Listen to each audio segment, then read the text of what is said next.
অলিরও কথা শুনে বকুল হাসে, ওই তাহার মতো তুমি আমার কথা শুনে হাসো না তো। কবি কিন্তু যথার্থই বলেছিলেন এই উক্তিটি।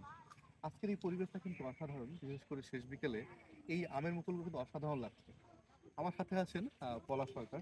দাদা, আজকের প্রকৃতি সম্পর্কে আপনার মূল্যায়ন। ধন্যবাদ। এই স্নিগ্ধ সুন্দর বিকেলের সেই অপার্থিব যে সৌন্দর্য সেটা আমরা এই এই আমের মুকুল মুকুল দেখতে এসে বুঝতে পারলাম যে আসলে প্রকৃতি আসলে আমাদের দু হাত ভরে দেয়, যেটি আমরা এখানে না আসলে দেখতে পারতাম না, বুঝতেও পারতাম না। এই ছোট্ট একটি গাছ, সেই গাছে যে মুকুলের যে সমাহার, তাতে মনে হচ্ছে যে আমগুলো বা যে ফল যেটা আসবে সেটা এই সে দু হাত ভরে দেবে। তো প্রকৃতি কখনোই কাউকে বঞ্চিত করে না তার আহ, যে ভান্ডার থেকে। এই তো প্রকৃতির বিষয়ে আমার যে ইয়ে ছিল। খুব চমৎকার ভাবে বললেন আজকে যে এই প্রকৃতি কিন্তু যখন দেয় দু হাত ধরেই দেয়। আমাদের এই যে একটি গাছের অসংখ্য কিন্তু মুকুল হয়েছে এখানে, সবগুলো হয়তো এখানে ফুল থেকে ফলে পরিণত হবে না। আমাদের শিক্ষার্থী যারা আছেন, বিশেষ করে এসএসসিতে যারা পড়াশোনা করেন, তাদের জীবনে কিন্তু এরকম বিষয় থাকে। কলেজের রঙিন দিনগুলো যখন চলে যায় ফার্স্ট ইয়ারের পর, তখন জীবনটা আস্তে আস্তে একটু কঠিন মনে হয়। সো এই যে অবস্থায় শিক্ষার্থীরা যখন থাকেন, তখন তারা কি করবেন ঠিক ফুল খুঁজে পান না। ঠিক যেমন আজকের এই ফুলগুলো কিন্তু এত সুন্দর হয়েছে, এগুলো পরাগায়ন খুবই খুব জরুরি এই মুহূর্তে। তো সঠিকভাবে জীবনটাকে রক্ষণাবেক্ষণ করতে এই জিনিসটা খুবই দরকার। এসএসসিতে আপনি কি মনে করেন যে আসলে শিক্ষার্থীদের কি করা উচিত এই মুহূর্তে যারা 26-এ পরীক্ষা দিবে? ধন্যবাদ। আপনি যে বললেন যে স্বভাবতই যে পরাগায়নটা বিশেষ প্রয়োজন এই সময়টাতে, তো ইন্টারমিডিয়েটে যারা ফার্স্ট ইয়ার অথবা সেকেন্ড ইয়ার পড়তেছে তাদের সেই পরাগায়নের মতো সঠিক একটা গাইডলাইনের প্রয়োজন।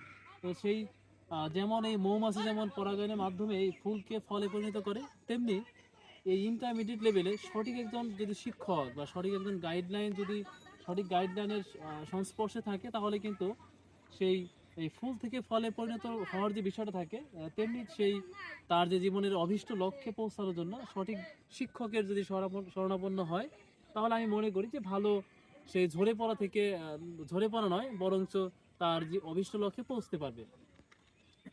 আসলে ফুলের যেমন যত্ন দরকার, মানুষেরও তেমনি যত্ন দরকার। মানুষ কিন্তু বাঁচে ভালোবাসায়, দেশ কিন্তু বাঁচে ভালোবাসায়। প্রতিটি ক্ষেত্রে যে মানুষের যত্নের প্রয়োজন হয়, ভালোবাসার প্রয়োজন হয়, স্নেহের প্রয়োজন হয়। জীবনে প্রতিটা কিন্তু মানুষের যত্নের দরকার। যত্নে কিন্তু বাঁচে মানুষ এবং মানুষের প্রাণ। মানুষের আত্মা কিন্তু বেঁচে থাকে মূলত যত্নের মাধ্যমে। তো প্রকৃতি গাছ যেমন যত্নে বাঁচে, এখান থেকে ফুল থেকে ফলে পরিণত হয়। জীবনকেও কিন্তু একইভাবে আমাদের রঙিন করতে গেলে আমাদের এই ফুলগুলো থেকে ফলে পরিণত যেমন হয়, জীবনটাকে যত্ন করতে হয় নিজের মতো করে, কখনো অন্যের উপর ভর করে, কখনো বা ভালো শিক্ষকের কাছ থেকে। শেষ মুহূর্তে আপনার কাছে জানতে চাইবো, আমাদের শিক্ষার্থীরা এই যে যত্ন ফলে পরবর্তী সব ফুলগুলো যখন ফলে পরিণত হবে, এরপরে আবার সেগুলোকে সঠিকভাবে রক্ষণাবেক্ষণ আরও যত্নের প্রয়োজন পড়ে। ঠিক এডমিশন জার্নিটা কিন্তু একই রকম। এএসসিতে ভালো করতে গেলে যেমন ভালো যত্নের দরকার, এডমিশনের জন্য কিন্তু একই রকম আরো বেশি যত্নের দরকার। এই নিয়ে আপনার একটু মূল্যায়ন জানতে চাচ্ছিলাম। আসলে আপনি যথার্থই বলেছেন। কারণ হচ্ছে যত্নেই রত্ন মেলে। যখন আপনি যত্ন করবেন না এবং ফলশ্রুতিতে রত্ন থেকে বঞ্চিত হবেন, এটাই স্বাভাবিক। তো সেই কারণেই আমাদের উচিত যে ভালো ফলাফল করার জন্য সেই বেসমেন্টটা সুদৃঢ় করা। বেসমেন্ট সুদৃঢ় করে তার জীবনের অভীষ্ট লক্ষ্যে পৌঁছানো সম্ভব।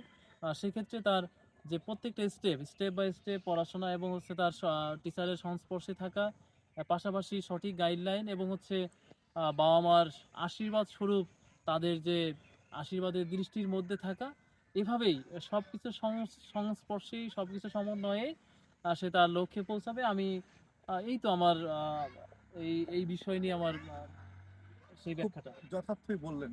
প্রতিটি মানুষের যত্নের প্রয়োজন হয়। মানুষ কিন্তু শুধুমাত্র মানুষের যত্ন করে এমনটা না, যত্ন করে কিন্তু একইভাবে প্রকৃতি মানুষের, এবং মানুষও প্রকৃতির যত্ন করে এবং প্রকৃতি কিন্তু মানুষের যত্ন করে। যত্নের মাধ্যমেই রত্ন মেলে, খুব যথার্থই বলেছেন আপনি। এবং জীবন চলার পথে এই রত্নগুলো হোক আগামী দিনের জন্য আমাদের পথ চলার সহায়ক ভূমিকা পালন করুক।